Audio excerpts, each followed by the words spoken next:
Ashoknagar post অফিসে হঠাৎই ছড়ালো বোমা আতঙ্ক।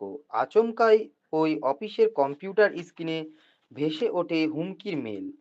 কিছুক্ষণের মধ্যেই উড়ে যাবে গোটা পোস্ট অফিস ও পাসপোর্ট অফিস। আর সেই খবর জানাজানি হতেই চাঞ্চল্য ছড়ালো অশোকনগর পোস্ট অফিস জুড়ে। মুহূর্তের মধ্যে আতঙ্কে ফাঁকা হয়ে যায় অফিস চত্বর। জানা গিয়েছে এদিন অশোকনগর পোস্ট অফিসে কর্মরত এক আধিকারিকের কম্পিউটার স্ক্রিনে ওই হুমকির মেল আসে। সেই সময় পোস্ট অফিসের কর্মী আধিকারিকদের পাশাপাশি বহু গ্রাহক পরিষেবা নিতে উপস্থিত ছিলেন। হুমকির খবর ছড়িয়ে পড়তেই দ্রুত সকলকে বাইরে বের করে আনা হয়। নিরাপত্তার স্বার্থে বন্ধ করে দেওয়া হয় পরিষেবা। ঘটনার খবর পেয়ে দ্রুত ঘটনাস্থলে পৌঁছায় অশোকনগর থানার পুলিশ। সঙ্গে ছিল বোম স্কোয়াড এবং বিশেষ প্রশিক্ষণপ্রাপ্ত স্নিপার ডগ। গোটা পোস্ট অফিস চত্বরে চলে দীর্ঘক্ষণ ধরে বোম স্কোয়াডের পর্যবেক্ষণ। সন্দেহজনক কোনো বস্তু আছে কিনা তা খতিয়ে দেখতে অফিসের প্রতিটি ঘর ও কোণায় চালানো হয় চিরুনি তল্লাশি। প্রশাসন সূত্রে জানানো হয়েছে, তল্লাশি চালিয়েও কোনো বিস্ফোরক বা সন্দেহজনক বস্তু মেলেনি। প্রাথমিকভাবে মনে করা হচ্ছে এটি ভুয়ো হুমকি মেল। তবে কে বা কারা এই মেল পাঠিয়েছে তা খতিয়ে দেখা হচ্ছে। সাইবার বিশেষজ্ঞদের সাহায্য নেওয়া হতে পারে বলে ইঙ্গিত মিলেছে। এই বোমা আতঙ্কের জেরে বেশ কিছুক্ষণ সময়ের জন্য পোস্ট অফিস ও পাসপোর্ট অফিসের পরিষেবা কার্যত স্তব্ধ হয়ে যায়। উল্লেখযোগ্যভাবে এদিন অশোকনগর ও পাশাপাশি বনগাঁ ব্যারাকপুর পোস্ট অফিসেও এই হুমকির মেল আসে। ঘটনায় রীতিমতো চাঞ্চল্য ছড়িয়েছে এলাকায়। সকালবেলা একটা আমাদের কাছে মেল আসে, যেটা আমাদের অফিসটা হচ্ছে পিওপিএসসি অফিস, অর্থাৎ পাসপোর্ট অফিস। ঠিক আছে, পাসপোর্ট অফিস থেকে হেড অফিস থেকে একটা ফোন আসে যে 12টা নাগাদ একটা মেল এসছে। সে মেলে বলছে যে আপনারা ইমিডিয়েট অফিস থেকে সব বাইরে চলে যান এবং নিচে যে পোস্ট অফিস যেখানে কর্মীরা রয়েছেন এবং অনেক গ্রাহকরা দাঁড়িয়েছিলেন তাদেরকে সাথে সাথে বলা হলো যে আপনারা একটু অফিসের বাইরে যান, এখানে একটা বোমের আতঙ্ক ছড়িয়েছে।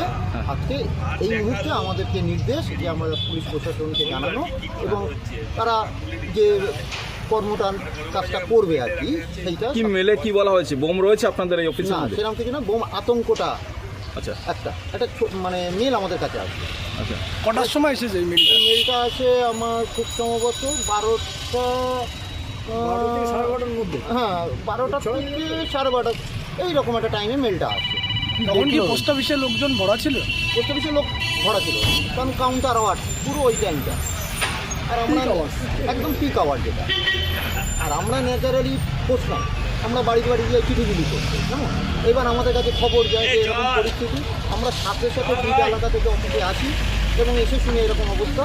সাথে সাথে আমরা কাস্টমারদের যারা ছিল বলে আপনারা খালি করে দিন। কিছু পাওয়া যায়নি এবং কারা এসেছিল কি? এবং পুলিশ প্রশাসনে এসছে এবং বোম স্কোয়াড থেকে এসছিলেন এবং তারা এসে টোটাল অফিস।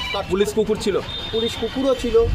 ঠিক আছে, তারা সম্পূর্ণ মানে খুব পুঙ্খানুপুঙ্খভাবে আর কি তন্ন করে খুঁজেছেন সব কিছু এবং তাতে কোনো কিছু পাওয়া যায়নি। শেষে ওনারা যাওয়ার আগে আমাদের নির্দেশ দিয়ে গেলেন যে আপনারা নিরাপদ আছেন, আপনারা কাজ করুন। আচ্ছা, আর এরকমটা কি কখনো হয়েছে এর আগে বিগত দিনে এরকম কখনো আমি এখানে পথ চলতে ধরুন আমার কাছে কিছু ফোনও আসে যেরকমভাবে আমাদের অশোকনগর পোস্ট অফিসে বোমা রাখা আছে, সেই হিসাবে একটা মেল এসছে। তার কিছুক্ষণ পরে আমি এই পাশ দিয়ে যখন যেতে দেখলাম পজিশনে এসে যে হ্যাঁ এখানে ডগ স্কোয়াড থেকে এসছে এবং পুলিশ বোমা স্কোয়াডের সদস্যরা এসছে। তারা বিভিন্ন রকমভাবে তল্লাশি করে এই মুহূর্তে আস্তে আস্তে প্রায় ঘন্টাখানিক তল্লাশি চলার পরে দেখা গেল এখন এই মুহূর্তে। আপনারাও কি আতঙ্কে ছিলেন? নিশ্চয়ই, অবশ্যই আতঙ্ক থাকবে। এরকম ঘটনা ঘটতে থাকলে তো আতঙ্ক তো হবে। এটা তো এবং যারা স্টাফরা রয়েছে তারা তো এর পরবর্তীকালে প্যানিক থাকবে, যে পরবর্তীকালেও যে অফিসে এসে কাজ করতে গেলে দরবার করে ভাববে যে ঘটনাটা কী দাঁড়াচ্ছে না দাঁড়াচ্ছে। এখন এগুলো মানে সত্যি কথা আতঙ্কেরই এবং প্রতিবেশী হিসাবে তো আতঙ্ক থাকবেই।